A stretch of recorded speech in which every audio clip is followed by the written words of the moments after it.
Am Aadmi party ಏನಿದೆ aunty corruption movement ಇಂದ ಬಂತು. ಅರವಿಂದ್ ಕೇಜ್ರಿವಾಲ್ ಅವರು ಯಾವತ್ತೂ ಸಹ ಪೊಲಿಟಿಕಲ್ ಪಾರ್ಟಿ ಫ್ಲೋಟ್ ಮಾಡಲ್ಲ, ನಮಗೆ ಪೊಲಿಟಿಕ್ಸ್ಗೆ ನಾವು ದೂರ, ನಾವು ಹೋರಾಟಕ್ಕೆ ಮಾತ್ರ ಇದ್ದೀವಿ, ನಾವು ಲೋಕಪಾಲ್ ಆಗಬೇಕು ಹಾಗೆ ಹೀಗೆ ಅಂತೆಲ್ಲ ಮಾತಾಡಿದಂಥವ್ರು 2012ರಲ್ಲಿ ಒಂದು ಪೊಲಿಟಿಕಲ್ ಪಾರ್ಟಿ ಫ್ಲೋಟೇ ಮಾಡಿಬಿಡ್ತಾರೆ. ಆಮ್ ಆದ್ಮಿ ಪಾರ್ಟಿ ಅಂತಾರೆ ನಾನು 2 bedroom ಹೌಸಲ್ಲಿ ಇರ್ತೇನೆ, ಸಣ್ಣ ಕಾರ್ ಸಾಕು ಹಾಗೆ ಹೀಗೆ ಅಂತ ದೊಡ್ಡ ದೊಡ್ಡ ಘೋಷಣೆಗಳು, ಯಾವುದೇ ರೀತಿ ಕರಪ್ಷನ್ ಮಾಡೋದಿಲ್ಲ ಹಾಗೆ ಹೀಗೆ ಅಂತ ಮತ್ತೆ ಹೇಳ್ಕೊಂಡಿದ್ದಂತಹ ಅರವಿಂದ್ ಕೇಜ್ರಿವಾಲ್ ಒಂದು ದೊಡ್ಡ ಲಕ್ಸುರಿ ಕಾರು, ದೊಡ್ಡ ಶೀಶ್ ಮಹಲ್ನ ಕಟ್ಸ್ಕೊಂಡ್ಬಿಡ್ತಾರೆ. ಅನೇಕ ಜನ ಅವ್ರನ್ನ ಯಾರೇ ಕ್ರಿಟಿಸೈಸ್ ಮಾಡಿದ್ರು ಸಹ ಅವ್ರನ್ನೆಲ್ಲ ಪಕ್ಷದಿಂದ ಆಚೆ ಕಳಿಸ್ತಕ್ಕಂಥ ಕೆಲಸನ ಮಾಡ್ಕೊಂಡಿರ್ತಾರೆ. ಯಾವ ಕರಪ್ಷನ್ ಅನ್ನ ಕಾಂಗ್ರೆಸ್ ಮಾಡಿದೆ ಅಂತ ಇವರು ಆಪಾದನೆ ಮಾಡಿರ್ತಾರೆ, ಅದೇ ಕಾಂಗ್ರೆಸ್ ಪಕ್ಷ ಜೊತೆಗೆ ಅಲಯನ್ಸ್ ಮಾಡ್ಕೊಳ್ತಾರೆ.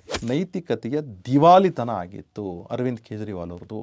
ಈಗ ಡೆಲ್ಲಿ ಅಸೆಂಬ್ಲಿ ರಿಸಲ್ಟ್ಸ್ ಬಂದಿದೆ, ಆಮ್ ಆದ್ಮಿ ಪಕ್ಷ ನೆಲ ಕಚ್ಚಿದೆ. ಹಾಗೆ ಆಮ್ ಆದ್ಮಿ ಪಕ್ಷದ ಕನ್ವೀನರ್ ಆಗಿರತಕ್ಕಂತಹ ಅರವಿಂದ್ ಕೇಜ್ರಿವಾಲ್ ಅವರು ಚುನಾವಣೆ ಸೋತಿದ್ದಾರೆ. ನನಗೆ ಈ ಡೆಲ್ಲಿ ಚುನಾವಣೆ ಅಥವಾ ಬೇರೆ ಚುನಾವಣೆಗಳ ಬಗ್ಗೆ ಇವತ್ತು ವಿಶ್ಲೇಷಣೆ ಮಾಡ್ತಾ ಇಲ್ಲ. ನಾನು ಮಾಡ್ತಿರ್ತಕ್ಕಂಥ ವಿಶ್ಲೇಷಣೆ ಏನು ಅಂತಂದರೆ, ಈ ಹೋರಾಟದಿಂದ ಬಂದಂತಹ ಪಕ್ಷಗಳು ಭಾರತದಲ್ಲಿ ಯಾವ ರೀತಿ ನೆಲ ಕಚ್ಚಿವೆ ಅಂತಕ್ಕಂತಹದ್ದು. ನೋಡಿ, ನಿಮ್ಗೆಲ್ಲರೂ ಗೊತ್ತಿದೆ, ಭಾರತದಲ್ಲಿ 2200ಕ್ಕೂ ಹೆಚ್ಚಿನ ರಿಜಿಸ್ಟರ್ಡ್ ಪಕ್ಷಗಳು ಎಲೆಕ್ಷನ್ ಕಮಿಷನಲ್ಲಿವೆ. ಈ ಪಕ್ಷಗಳಲ್ಲಿ ಅನೇಕ ಪಕ್ಷಗಳು ಸ್ವಾತಂತ್ರ್ಯ ಪೂರ್ವದಲ್ಲಿ ಬಂದರೆ, ಇನ್ನು ಅನೇಕ ಪಕ್ಷಗಳು, ಸಾವಿರಾರು ಪಕ್ಷಗಳು ಸ್ವಾತಂತ್ರ್ಯದ ನಂತರ ಬರ್ತವೆ. ಕೆಲವು ಒಂದು ತತ್ವ ಸಿದ್ಧಾಂತಗಳನ್ನ ಇಟ್ಕೊಂಡಿರ್ತಾರೆ, ಕೆಲವರು ತಮ್ಮದೇ ಆದಂತಹ ಒಂದು ನೆಲೆಗಟ್ಟಿನಲ್ಲಿ ಪಕ್ಷಗಳು ಉಟ್ಕೊಳ್ತು. ಅಂದರೆ ಶಿರೋಮಣಿ ಅಕಾಲಿದಳು ಮತ್ತು ಸೋಷಲ್ ಜಸ್ಟಿಸ್ ಪಾರ್ಟಿ ಅಂತ ಇವಾಗೇನು DMK ಇದೆ ಅದು, ಇವೆಲ್ಲವೂ ಸಹ ಸ್ವಾತಂತ್ರ್ಯ ಪೂರ್ವದಲ್ಲೇ ಇತ್ತು.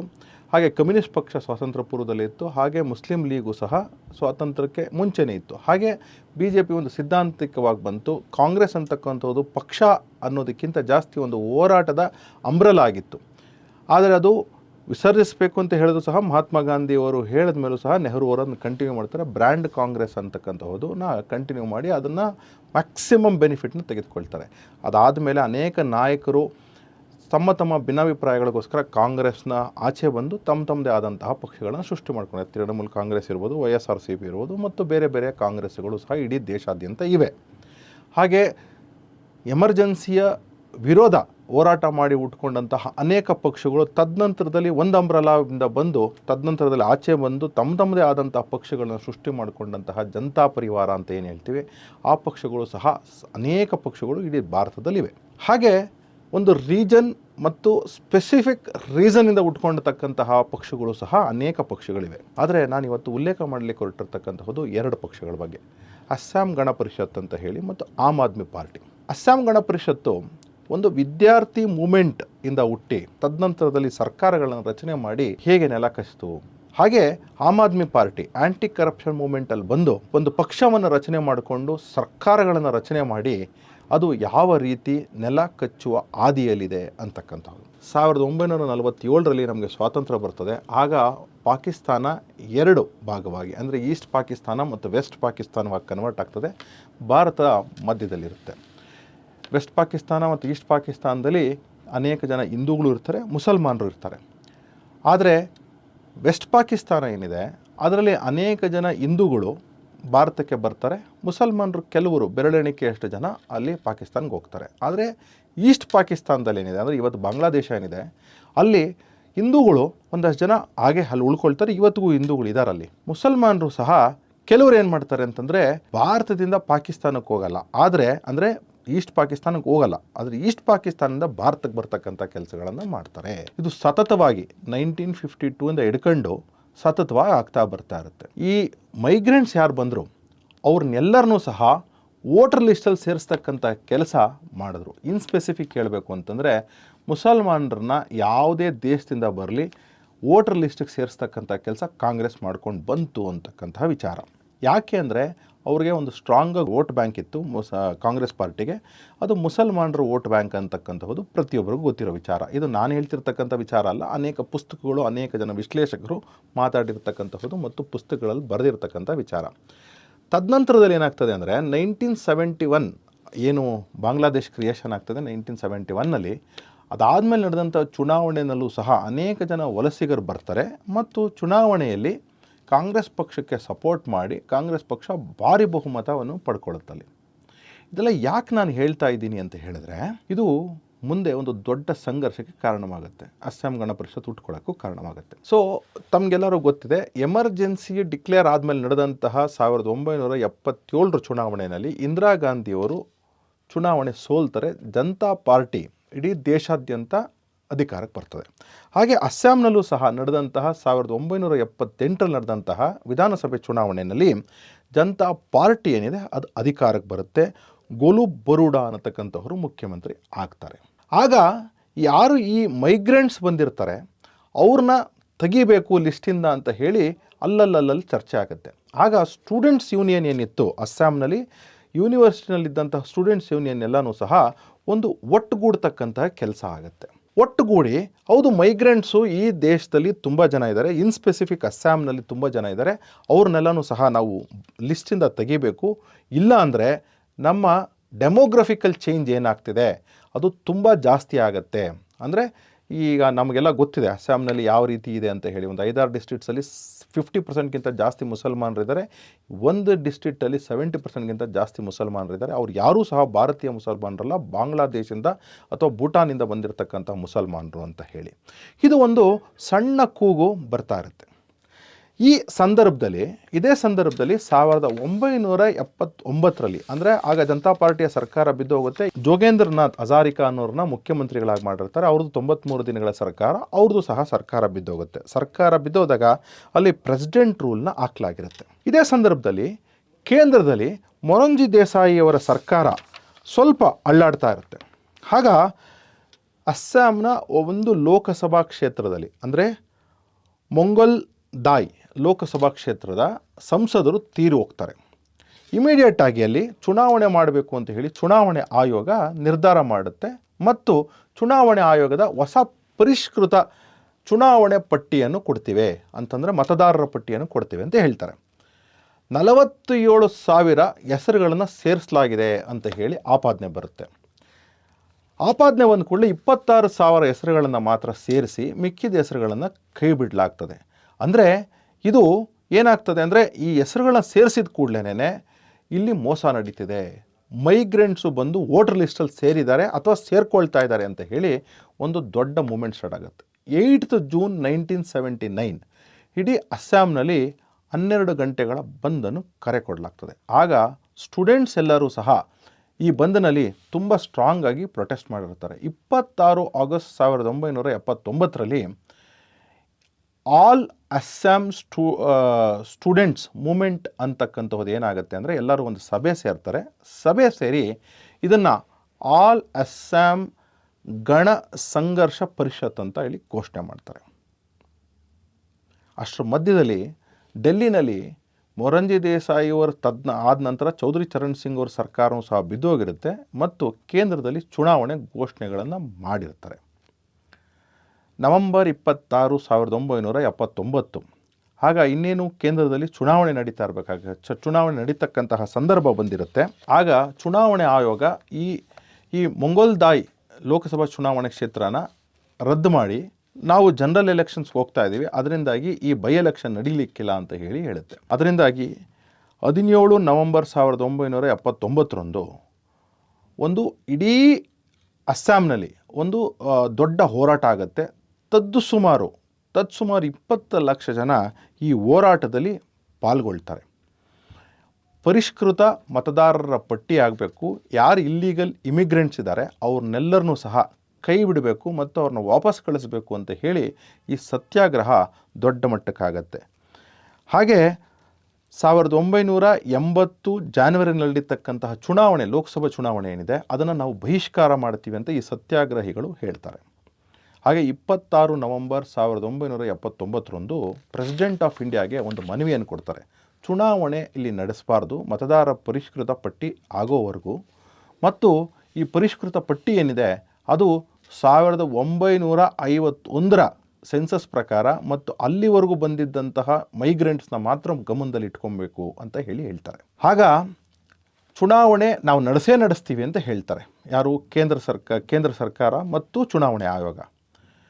ಈ ಚುನಾವಣೆಗೆ ನಾವು ಬಹಿಷ್ಕಾರ ಮಾಡ್ತೀವಿ ಅಂತ ಹೇಳಿ ಸ್ಟೂಡೆಂಟ್ಸ್ ಯೂನಿಯನ್ ಬಹಿಷ್ಕಾರವನ್ನು ಮಾಡ್ತಾರೆ. ಕೇಂದ್ರ ಸರ್ಕಾರ ಮತ್ತು ಚುನಾವಣೆ ಆಯೋಗ ಅಡಿಮೆಂಟ್ ಆಗಿರುತ್ತೆ, ನಾವು ಚುನಾವಣೆ ಮಾಡೇ ಮಾಡ್ತೀವಿ ಅಂತ ಹೇಳಿ.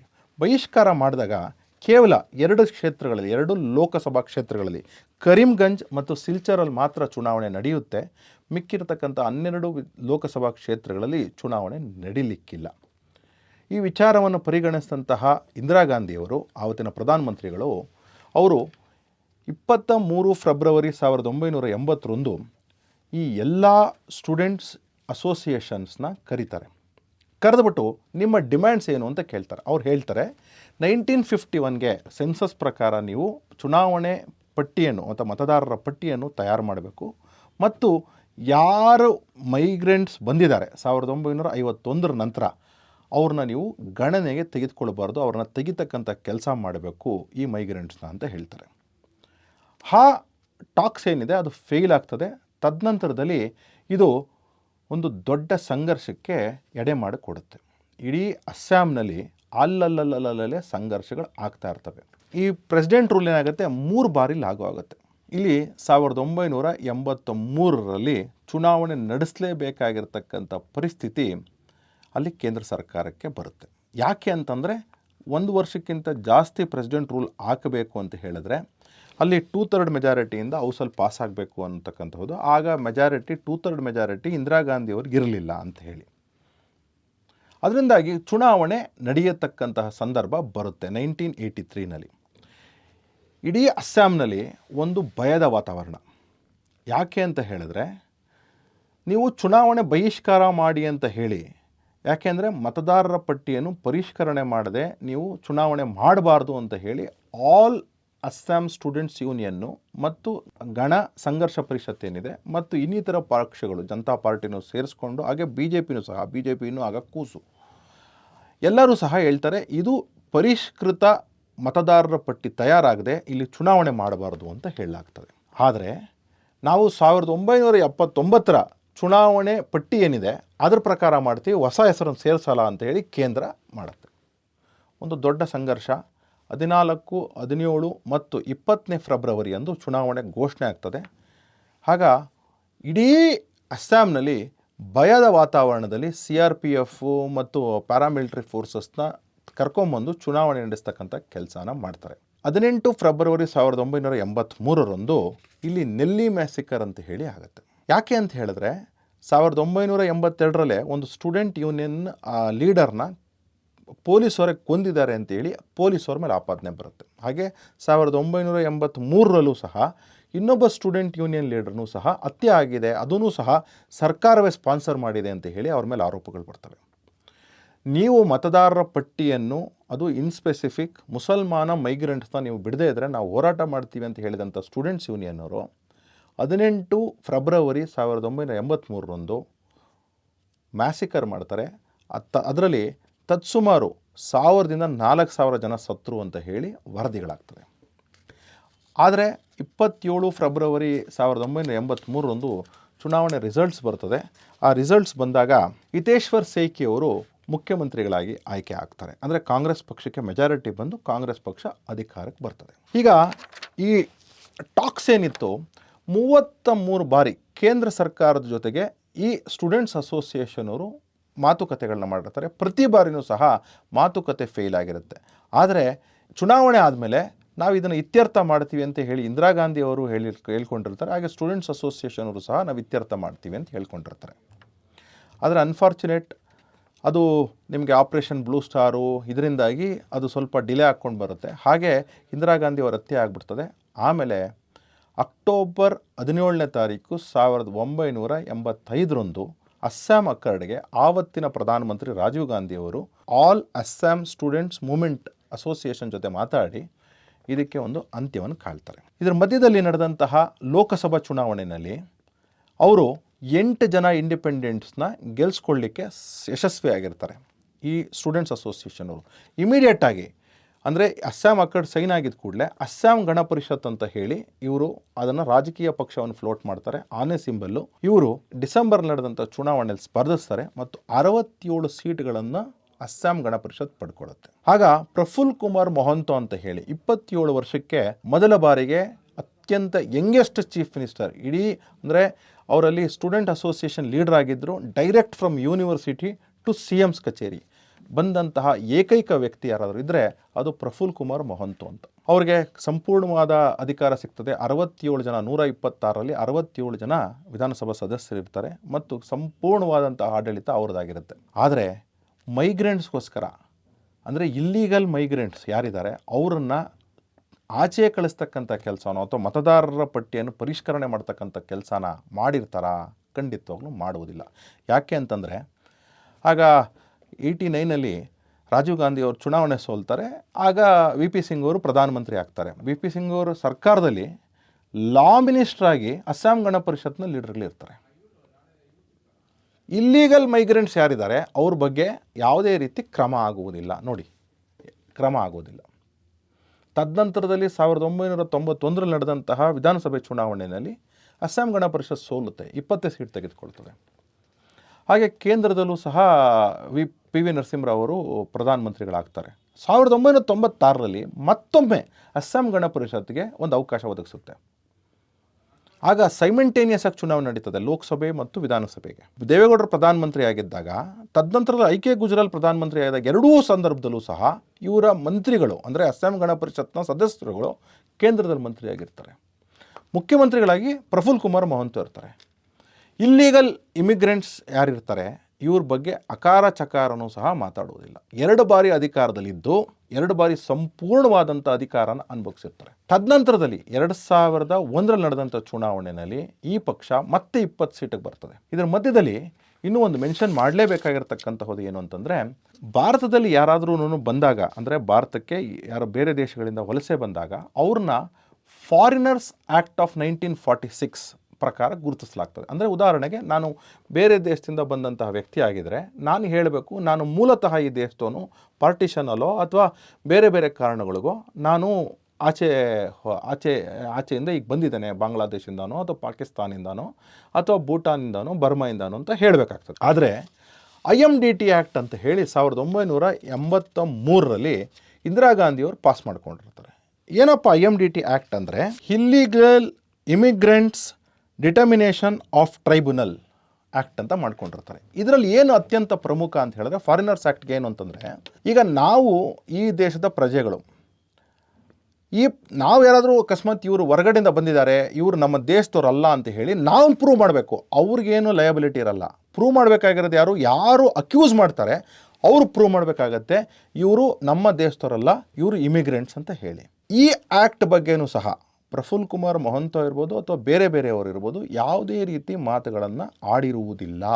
ಆದರೆ ಇದೇ ಸ್ಟೂಡೆಂಟ್ಸ್ನಲ್ಲಿ ಸಣ್ಣ ಪ್ರಮಾಣದ ಹೋರಾಟಗಳನ್ನು ಮಾಡಿ ಸಣ್ಣ ಪ್ರಮಾಣದಲ್ಲಿ ನಾಯಕರಾಗಿದ್ದಂತಹ ಸರ್ಬಾನಂದ್ ಸೋನೋವಾಲಾ ಅವರು ಇದಕ್ಕೆ ಹೈಕೋರ್ಟು ತದನಂತರದಲ್ಲಿ ಸುಪ್ರೀಂ ಕೋರ್ಟಲ್ಲಿ ಒಂದು ದಾವೆ ಹೂಡಿರ್ತಾರೆ. IMDT ಆ್ಯಕ್ಟು ಏಕೆ ಇಲ್ಲೀಗಲ್ಲು ಅಂತ ಹೇಳಿ ಕ್ಲಿಯರ್ ಕಟ್ ಆಗಿ ವರ್ಡಿಕ್ಟ್ ಬರ್ತದೆ ಸುಪ್ರೀಂ ಕೋರ್ಟ್ನಲ್ಲಿ 2005ರಲ್ಲಿ.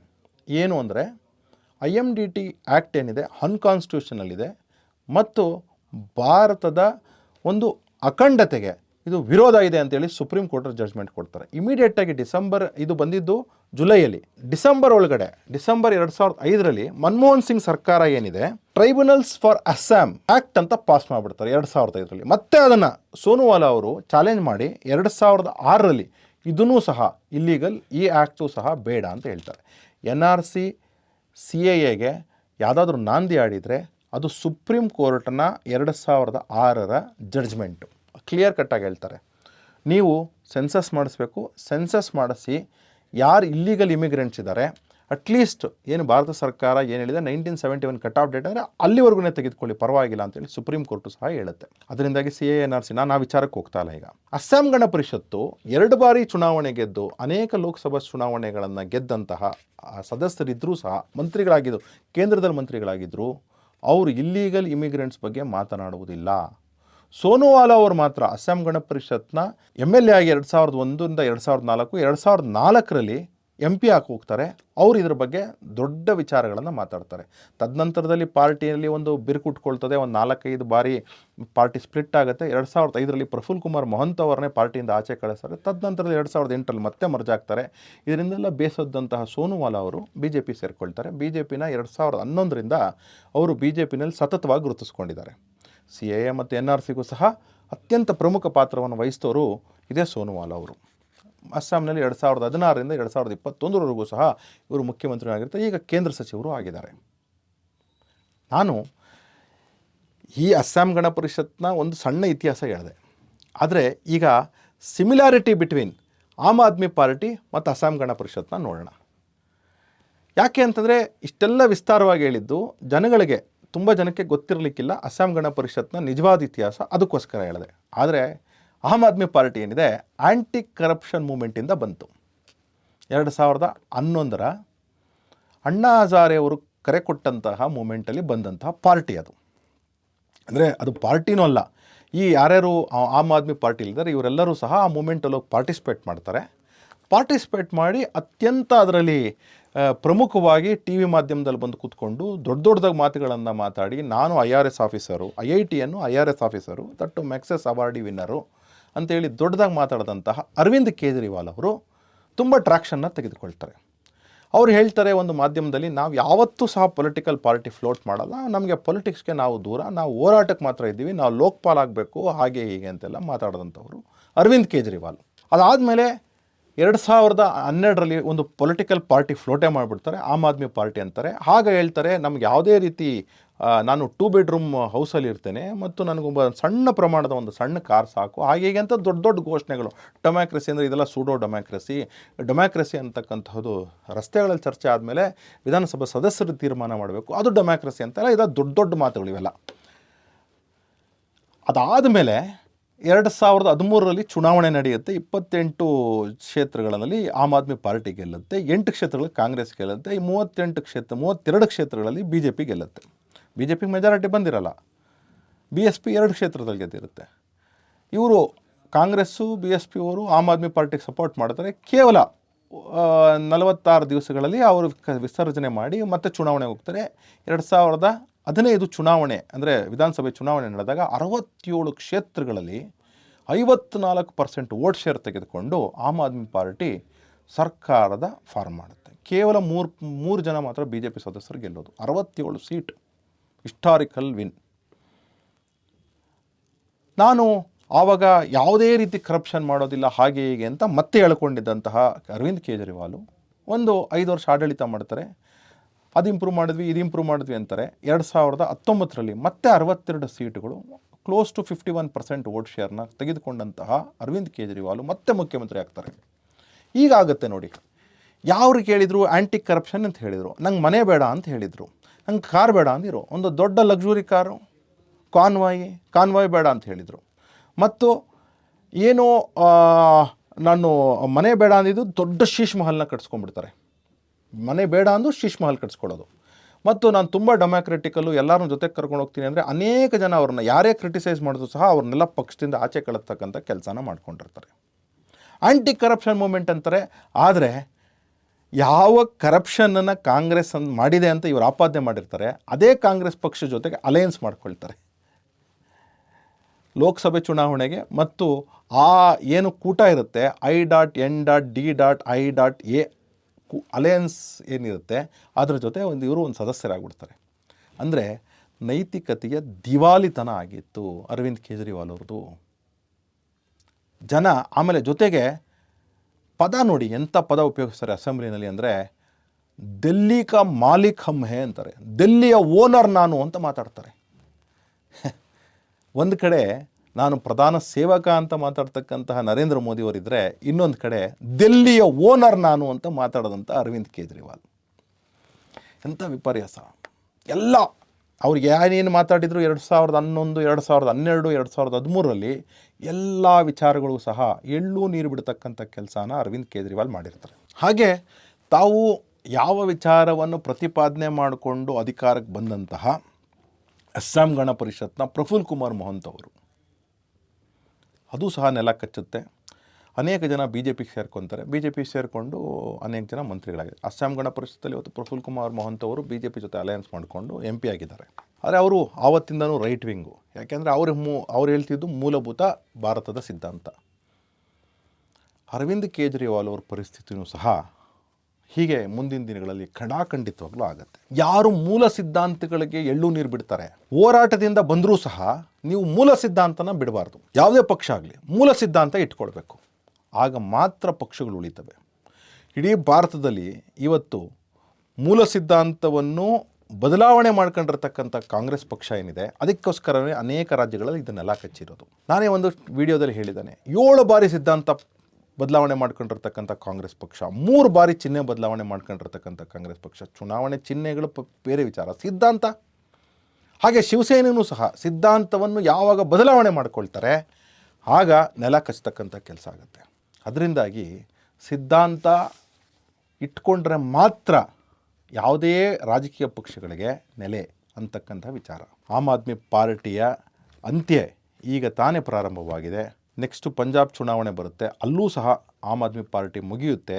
ಅದಾದ ಮೇಲೆ ಆಮ್ ಆದ್ಮಿ ಪಾರ್ಟಿ ಒಬ್ಬರೋ ಇಬ್ಬರೋ ಸದಸ್ಯರು ಎಲ್ಲಾದರೂ ಒಂದು ಕಡೆ ಪಂಜಾಬಲ್ಲೋ ಡೆಲ್ಲಿನಲ್ಲೋ ಗೆದ್ದು ಬರ್ತಕ್ಕಂಥ ಕೆಲಸ ಆಗ್ತಾ ಇರುತ್ತೆ. ಮುಂದೆ ಅದು ನಮಗೆಲ್ಲ ಗೊತ್ತಿದೆ, ಅವರ ಅಫಿಲಿಯೇಷನ್ ಏನಿದೆ ಕಾಂಗ್ರೆಸ್ ಪಕ್ಷ ಜೊತೆಗಿದೆ.